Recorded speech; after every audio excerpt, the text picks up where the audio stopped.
Hello, എല്ലാവർക്കും പുതിയൊരു വീഡിയോയിലേക്ക് സ്വാഗതം. അപ്പോൾ എല്ലാവർക്കും സുഖമല്ലേ? ഞാനിന്ന് കട്ട്ലേറ്റാണ് ഉണ്ടാക്കുന്നത്, പൊട്ടറ്റോ കട്ട്ലേറ്റ്. ഇത് നമുക്ക് സ്കൂളിൽ ഇട്ട് തരുന്ന കുട്ടികൾക്കെല്ലാം 4 മണി പലഹാരമായിട്ട് കൊടുക്കാവുന്നതാണ്. അപ്പോൾ ഇതെങ്ങനെ ഉണ്ടാക്കുന്നത് നോക്കിയാലോ. ഞാനൊരു 3 പൊട്ടറ്റോ എടുക്കുന്നുണ്ട്. നന്നായി വേവിച്ചെടുത്തിട്ടുള്ള പൊട്ടറ്റോ ആണ്. ഇത് നമുക്കിങ്ങനെ ഉടച്ചെടുക്കാം. ഇതുപോലെ നന്നായി കുത്തി ഉടച്ചെടുത്തതിന് ശേഷം അതിനകത്തേക്ക് ഒരു 1/4 ടീസ്പൂൺ ഉപ്പ് ആഡ് ചെയ്ത് കൊടുക്കുന്നുണ്ട്. ഉപ്പ് ആഡ് ചെയ്തതിന് ശേഷം അതുപോലെ ചെറുതായി അരിഞ്ഞിട്ടില്ല കുറച്ച് മല്ലിയിലയും കൂടി ആഡ് ചെയ്യാം. ഇത് നന്നായി ഒന്ന് മിക്സ് ചെയ്ത് മാറ്റി വെക്കാം. അതിനുശേഷം ഒരു 1/4 കപ്പ് കടലമാവ് എടുക്കാം. അതിലേക്ക് ഒരു 1/4 ടീസ്പൂൺ കാശ്മീരി ചില്ലി പൗഡറും 1/4 ടീസ്പൂൺ ഉപ്പും 1/4 ടീസ്പൂൺ മഞ്ഞൾപ്പൊടിയും കൂടി മിക്സ് ചെയ്യാം.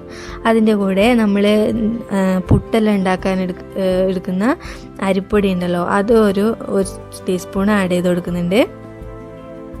അതിനുശേഷം നമ്മൾ കുറച്ച് വെള്ളം ഒഴിച്ച് ഇതൊന്ന് മിക്സ് ചെയ്ത് കൊടുക്കാം. നമുക്ക് അരിപ്പൊടിക്ക് പകരം തരിയുള്ള റവ വേണമെങ്കിലും ഉപയോഗിക്കാവുന്നതാണ്. വെള്ളം ഒരുമിച്ച് ആഡ് ചെയ്യേണ്ട, കുറച്ച് ആഡ് ചെയ്തിട്ട് ഇങ്ങനെ മിക്സ് ചെയ്ത് കൊടുക്കാവുന്നതാണ്. അങ്ങനെ മിക്സ് ചെയ്ത് ഈ ഒരു പാകമാകുമ്പോൾ അത് മാറ്റി വെക്കാം. അതിനുശേഷം ഒരു മിക്സിൻ്റെ ജാർ എടുത്തിട്ട് അതിനകത്തേക്ക് കുറച്ച് ബ്രെഡ് ഇതുപോലെ പൊട്ടിച്ചിട്ട് കൊടുക്കാം. ഇത് നന്നായി ഒന്ന് അടിച്ചെടുക്കാം. ഈ ഒരു പാകത്തിന് ബ്രെഡ് പൊടിച്ചെടുക്കാം. ഇപ്പം നമ്മളെല്ലാ ഇൻഗ്രീഡിയൻസും ഇവിടെ റെഡി ആയിട്ടുണ്ട്.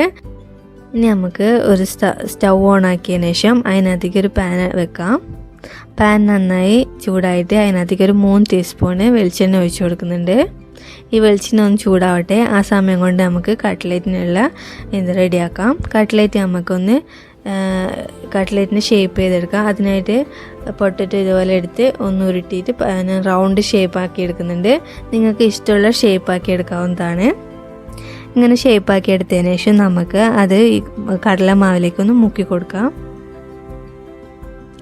അത് മുക്കിയെടുത്തിട്ട് അതിനുശേഷം നമ്മൾ ബ്രെഡിലും അതുപോലെ ആക്കി മുക്കിയെടുക്കാം. ഇങ്ങനെ ഓരോന്നും ഇതുപോലെ ഷേപ്പ് ചെയ്ത് മുക്കിയെടുക്കാവുന്നതാണ്. ഇങ്ങനെ ഞാൻ ഓരോന്നായിട്ട് ചെയ്തെടുക്കുന്നുണ്ട്. ബ്രെഡിൻ്റെ പൊടി നമ്മൾ 2 വശവും പിടിക്കണം. അങ്ങനെ ഓരോന്നും ചെയ്തെടുത്തതിന് ശേഷം നമ്മൾ എണ്ണ ഇവിടെ ചൂടായിട്ടുണ്ട്. ഈ ചൂടായിട്ടുള്ള എണ്ണയിലേക്ക് ഇത് ഓരോന്നായി വെച്ച് കൊടുക്കാം. ഇപ്പം നമ്മൾ ഫ്ലെയിം ലോ ഫ്ലെയിമിലിടണം. ലോ ഫ്ലെയിമിൽ വെച്ചിട്ട് വേണം ഇത് ഇട്ട് കൊടുക്കാൻ, ഇല്ലെങ്കിൽ കരിഞ്ഞു പോകാൻ സാധ്യതയുണ്ട്. അപ്പോൾ ഒരു 3-4 മിനിറ്റ് ഒരു വശം വേവിച്ചതിന് ശേഷം പിന്നെ ഇത് മറിച്ചിട്ട് കൊടുക്കാം. 2 വശവും ഇതേപോലെ തന്നെ 3-4 മിനിറ്റ് വേവിച്ചെടുക്കാം. അപ്പോൾ ഇത്രയേ ഉള്ളൂ, നമ്മൾ ഇത് കട്ട്ലേറ്റ് ഇവിടെ റെഡി ആയിട്ടുണ്ട്. ഇത് കുട്ടികൾക്കെല്ലാം ഇഷ്ടപ്പെടുന്ന ഒരു 4 മണി പലഹാരമാണ്.